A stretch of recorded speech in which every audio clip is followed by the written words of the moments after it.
보살님, 평안하십니까?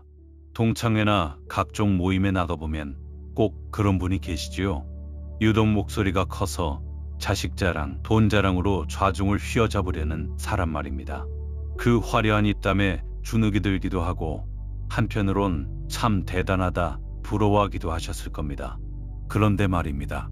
인생의 진짜 고수들은 정작 그 자리에 없다는 사실을 눈치채셨습니까? 정확히 말씀드리면 그들은 아주 독하게 사라졌습니다. 남들이 부러워하는 화려한 조명 아래를 스스로 걷어차고 고요한 어둠 속으로 숨어버린 것이지요. 그들이 사라진 이유는 단순히 나이 들어서가 아닙니다. 이것은 소름 돋는 인생의 전략이자 내 복을 지키는 가장 강력한 생존 기술이라고 할 수 있습니다. 99%의 사람들은 남에게 인정받으려 애쓰다 노후의 소중한 기운을 낭비하지만 단 1%의 고수는 침묵 속에서 자신만의 왕국을 건설합니다. 오늘 저와 함께 왜 60세 이후 인생이 술술 풀리는 사람들이 일부러 잊히는 길을 택하는지 그 비밀을 하나씩 풀어보겠습니다. 이 이치를 깨달으시면 오늘부터 주변 사람들이 완전히 다르게 보이실 겁니다. 그동안 참 악착같이 사셨지요. 자식들 입에 맛있는 것 넣어주려 내 입은 닫고 남들 보기에 뒤처지지 않으려 뼈 빠지게 고생하며 사셨습니다. 명절이면 며느리 눈치 보고 친척 모임이면 비교당하고 그래도 한마디 불평 없이 묵묵히 살림을 지켜오셨습니다. 이제 좀 살만해지니 주변에 자랑도 하고 싶고 보상도 받고 싶은 그 마음 제가 잘 압니다. 인간이라면 누구나 가진 본능이지요. 하지만 보살님, 우리 선주들께서는 기쁨은 나눌수록 질투가 되고 슬픔은 나눌수록 약점이 된다고 경계하셨습니다. 내가 가진 복의 그릇을 남에게 보여주는 순간 그 기운은 새어나가기 마련입니다. 명심하십시오. 복은 소리 없이 오고 소리 내는 순간 떠나갑니다. 첫 번째 비밀은 바로 입을 닫는 용기입니다. 좋은 일이 생기면 우리는 본능적으로 자랑하고 싶어 입이 근질거립니다. 하지만 여기서 무서운 법칙 하나가 작동하죠. 옛 어른들은 계획을 미리 말하면 부정 탄다고 하셨습니다. 이 말씀에는 깊은 이치가 숨어 있습니다. 실제로 공부하는 사람들의 이야기를 들어보십시오. 나 이번에 뭐 배울 거야? 나 어디 투자할 거야? 라고 공표하는 순간 우리 뇌는 이미 그 목표를 달성했다고 착각하여 도파민을 쏟아냅니다. 문제는 그 다음입니다. 이미 만족감을 느껴버린 뇌는 더 이상 그 목표를 위해 땀 흘릴 의지를 잃어버립니다.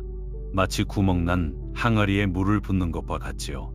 실제로 제가 만난 58세 박 처사님의 사례를 들려드리겠습니다. 퇴직 후 새로운 기술을 배우겠다고 동네 방네 선언을 하셨지요. 친구들의 칭찬에 어깨가 으쓱해졌지만 정작 다음날 책상 앞에 앉으니 어제의 열정은 온데간데 없고 나른함만 찾아왔습니다. 결국 한 달도 못다 책을 덮으셨지요. 그런데 반대의 경우도 있었습니다. 같은 나이의 윤 처사님은 아무에게도 말씀하지 않고 조용히 서예를 시작하셨습니다. 석 달이 지나 작품이 나오자 주변에서 깜짝 놀라며 존경하기 시작했지요. 차이가 무엇이겠습니까? 말하고 시작한 사람은 박수 소리에 취해 주저앉았고 침묵 속에 시작한 사람은 결과로 말하게 된 것입니다. 인생의 고수들은 절대로 먼저 말하지 않습니다. 침묵은 내 소중한 성공 에너지가 밖으로 새나가는 것을 막는 가장 독한 방어막임을 명심하십시오. 두 번째 이유는 더 직접적입니다. 바로 주변 사람들의 시선 때문입니다. 솔직히 말씀드려볼까요? 사람들은 당신의 성공을 진심으로 축하해주는 척하지만 속으로는 은근히 시기하는 마음을 품습니다. 타인의 불행을 보며 묘한 즐거움을 느끼는 이 무서운 본능을 경계해야 합니다. 옛 어른들께서 잘되면 내 탓, 못되면 조상 탓이라 하셨는데 이 말씀의 뒷면에는 잘되는 사람 옆에는 반드시 시기하는 사람이 선다는 뜻이 담겨 있습니다. 50대 중반에 가게가 대박이 났다고 자랑하던 김 사장님이 계셨습니다. 그날 이후로 돈 빌려달라는 사람이 줄을 잇고 근거 없는 험담이 돌기 시작했지요. 가까운 친구마저 뒤에서 운이 좋았을 뿐이다라며 깎아내렸습니다. 결국 사람에 대한 환멸을 느끼고 가게 운영에 지장을 받으셨습니다. 김 사장님이 나중에 제게 하신 말씀이 잊히지 않습니다. 스님, 입이 화근이었습니다. 조용히 감사하며 살았으면 될 일을 공연히 떠벌려서 사람을 잃었습니다. 타인의 시샘은 우리 운의 그릇을 갉아먹는 날카로운 칼날과 같습니다. 그래서 고수들은 자신의 복을 철저히 감추는 법을 선택합니다. 자신을 보호하는 가장 강력한 방패는 바로 당신의 침묵입니다. 세 번째는 자녀와의 관계입니다. 부모가 자식의 삶에 개입하고 조언할수록 자식은 오히려 멀어지려 했습니다. 이것이 인간의 심리이지요. 어른들께서 자식은 바람과 같다. 쥐면 빠져나가고 놓으면 돌아온다고 하셨습니다. 이 말씀이 바로 핵심입니다. 50대 후반 정 여사님은 매일 자식에게 안부 전화를 걸고 반찬을 챙겨주었습니다. 밥은 먹었느냐, 옷은 따뜻하게 입었느냐 하루도 빠지지 않으셨지요. 하지만 돌아오는 건 귀찮다는 말투뿐이었습니다. 전화를 받으면 한숨부터 쉬고 반찬통은 며칠째 냉장고에 그대로 놓여 있었습니다. 그 서운함이 얼마나 크셨겠습니까? 상처받은 정 여사님은 어느 날 결심하고 독하게 사라졌습니다. 전화를 끊고 오직 자신의 취미와 공부에만 몰입했습니다. 절에 다니며 마음 공부를 하시고 시장에서 좋은 재료 골라 자기 밥상부터 정성껏 차리셨습니다. 그러자 소름 끼치는 반전이 일어났습니다. 무관심하던 자식이 먼저 전화를 걸어 안부를 묻고 부모의 일상을 궁금해하기 시작한 것입니다. 엄마 요즘 뭐 하세요? 건강은 괜찮으시고요? 이 한마디를 듣기 위해 정 여사님이 얼마나 오래 기다리셨겠습니까? 부모가 자신의 삶을 찾아 사라질 때 비로소 자식은 부모를 한 명의 존엄한 인간으로 존경하게 됩니다.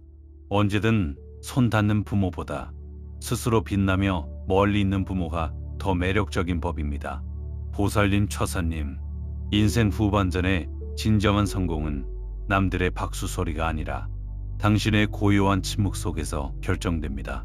오늘부터 3가지만 실천해 보십시오. 첫째, 내 계획을 미리 말하지 마십시오. 말한 순간 기운이 새어나갑니다. 둘째, 불필요한 단톡방과 모임에서 조용히 빠져나와 나만의 시간을 확보하십시오. 그 시간이 당신의 내공이 됩니다. 셋째, 남에게 보여주기 위한 삶이 아니라 나를 채우는 공부와 운동에 몰입하십시오. 채워진 그릇은 스스로 빛이 납니다. 당신의 침묵은 가장 강력한 무기가 될 것입니다. 이제 화려한 조명을 끄고 당신만의 깊은 내면으로 들어가 보십시오. 그곳에서 진짜 인생의 보석을 발견하시게 될 것입니다. 오늘 제 이야기가 보살님의 지친 마음에 작은 등불이 되었기를 바랍니다. 여러분의 조용한 성장을 제가 끝까지 응원하겠습니다.